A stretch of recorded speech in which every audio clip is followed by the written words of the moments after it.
Hello and welcome to another episode of Tips and Ideas with Ed Wallace of Midwest Landscaping, www.uniqueenvironments.com. We're here in Irvine, California at a project that I installed earlier in the year, probably like about March or April.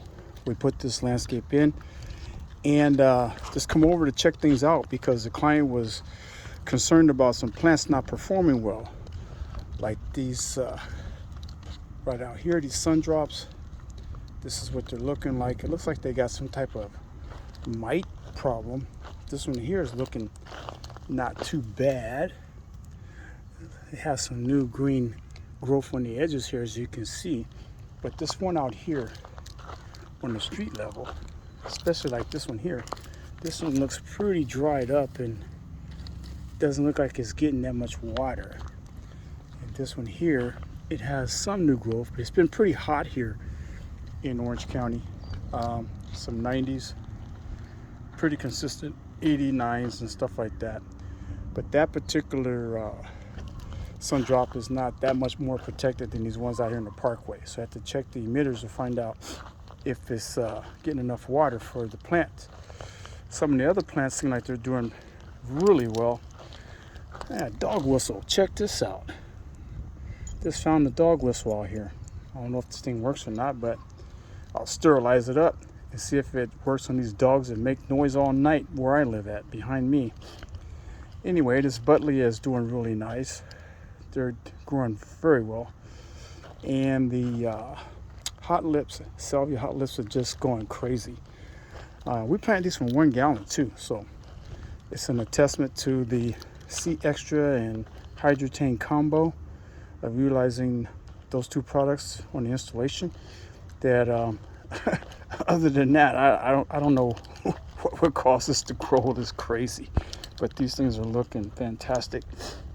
This salvia, actually this lavender is looking really good, but there was another one right here, I think. No, actually there was another one of these aloes right here. And upon digging down to find out what's going on here, and also we lost plants along this north edge.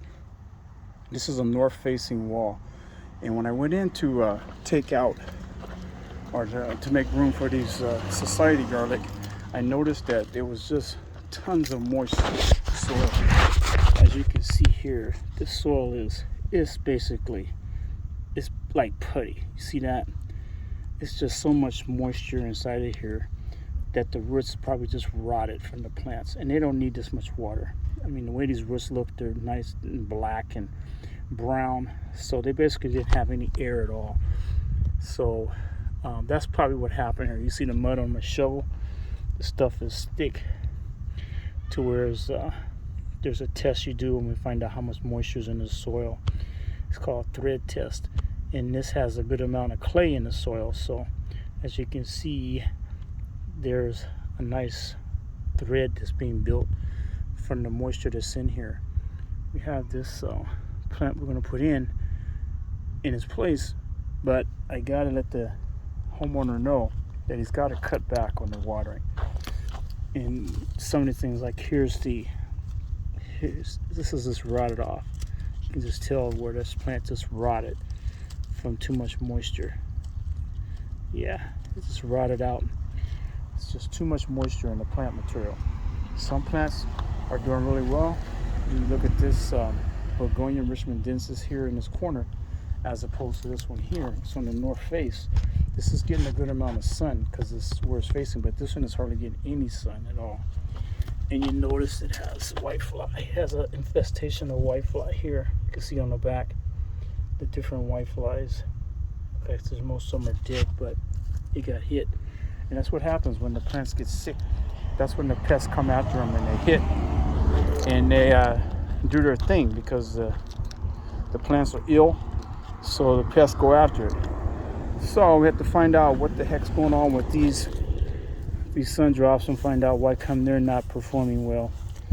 And looks like it's pretty dry. So we have some areas that are really dry, and then some areas where, especially that north facing, where it's just so much moisture that is giving the plants root rot. So I got to talk with the clients about that. And the bad part about it is this system is all on one line, so it's not separated out. We did a retrofit, and he didn't want to add another valve, so this whole front yard was being watered by one valve. So being able to adjust the water on the plant material is a little bit of a challenge. That's why we have adjustable emitters here. On these plants out here, I have adjustable emitters that we can adjust the volume of water up or down. So I have to talk with him about what we can do to remedy this situation, this challenge. But just want to point out some detrimental things about drip irrigation and things you have to look out for when you install it. So there you go. There's your tip for today. Ed Wallace, tips and ideas, Midwest Landscaping, www.uniqueenvironments.com. Be sure to click that like button, give me some comments, thumbs up, be sure to subscribe, share this with your friends. Stay tuned for more.